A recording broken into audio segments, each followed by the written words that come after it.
Hey guys, how's it going? I thought I'd title this video what I'm doing and what I'm avoiding.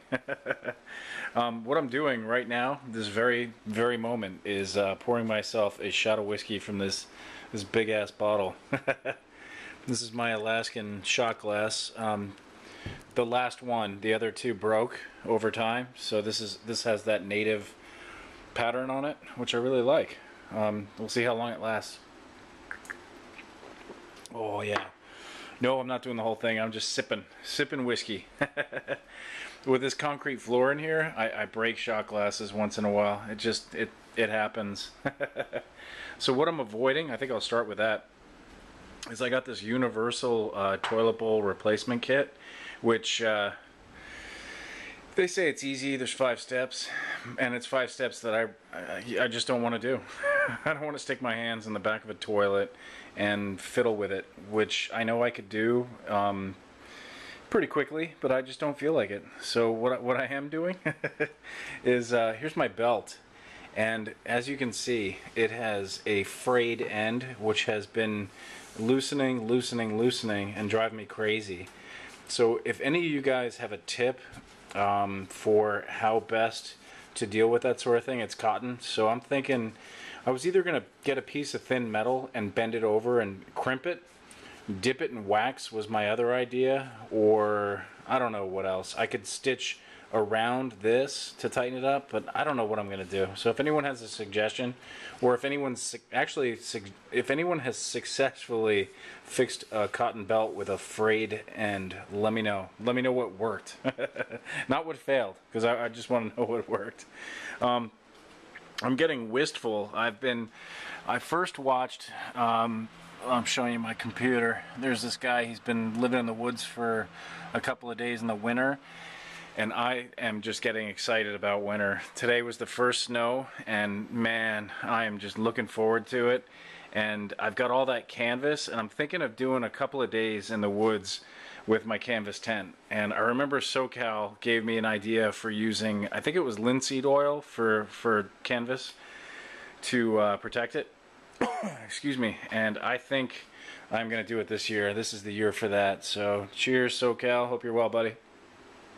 Not a lot of winter camping in Southern California, so I'll bring you along when I go, and then you can vicariously go winter camping with me, buddy. So I had a little spill out of my stove. What I did was I bought a bunch, geez, like 15 packs. I was gonna say pieces, but a pack. You can see it floating in here like a fish.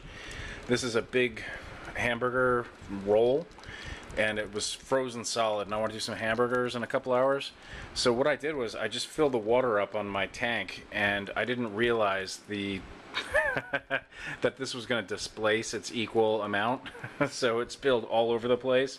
I finished my Pilsner growler and had one shot before I did that, so that's why that happened, I'm guessing. It's just a guess. It could have just been an accident, but I'll blame it on the growler. So my hamburger's floating. It's starting to get warm, and I got a fire banked. I'll show you. I love this stove, by the way. This thing just rocks.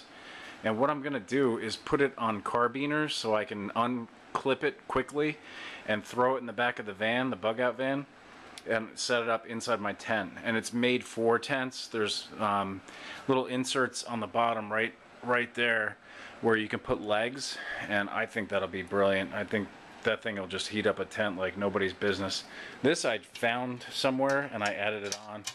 And you can see the fire banked on the side there. I've got a birch log pushing the heat towards the right side on the water so that hamburger meat will thaw. And then that's a pile of sawdust from my Festool vac system, and that thing just provides, man, that thing is just so nice.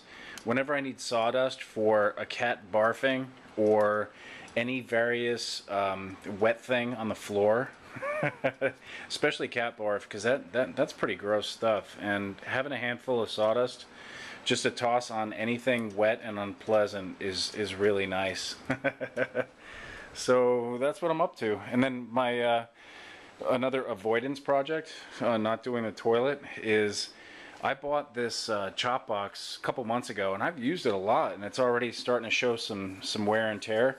So what I'd like to do is get this to like a mirror polish, because that's how I bought it. It was close to mirror, and I just love that tool. That thing has, man, that thing rocks. Whenever I need firewood, you know, something, I keep a couple of piles, and I have this primo pile of wood where it's just the most beautiful bone dry stuff that I saw as I was driving somewhere and got out of the car and cut it down by hand.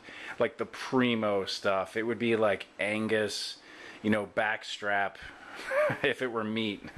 You know, that quality of wood. And I love cutting it with this saw, because it just gets it to where it'll sit on my chopping block perfectly straight up, and I can whack it once, and with the right pressure it'll just start to crack it, then I'll turn it, whack it again, and I could do that and get just perfect splinters to start a fire. And man, I can't wait till deep winter when I can grab some of them pieces of wood. And let me see, this is just a ramble video, by the way. Pete's had a few shots, so I'm just talking. Here's my scraper, which works great on my floor. Whenever I have a spill or, you know, something I gotta scrape, I've got a whole assortment of these different sizes, and this thing worked great for that pile. That was awesome. Anyway, I think I'll cut this short. I'm looking at 6 minutes here, and this is probably gonna take me like 2 hours to upload. So hope you guys are well. Hope you're having as much fun as me, having a few shots and drinking a little bit of beer and watching winter videos and getting ready for the wonder that is to be Alaska soon. Hope you're all well. Bye.